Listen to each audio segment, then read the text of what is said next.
Əgər sənə desəm ki, dünyanın ən radikal və ən qorxulu icması İsraildə yaşayır, nə deyərsən?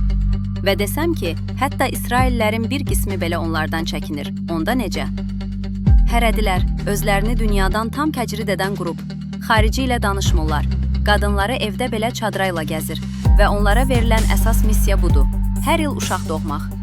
Telefon, televizor, kompüter, hamısı qadağandır. Onlar yalnız bir kitab oxumağa icazə verirlər, Tövrat.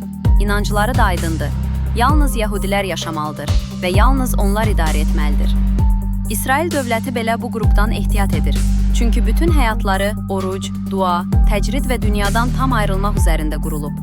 Uşaqlarını da elə böyüdürlər ki, dünyaya qarşı nifrət hissi formalaşsın. Həm də çox erkən yaşdan. Qapalı, sərt, kənara qarşı düşmən obrazı. Bu haqda nə düşünürsən? Bu cür radikal qapanma təhlükədir, yoxsa sadəcə onların seçimi? Öz fikrini yaz.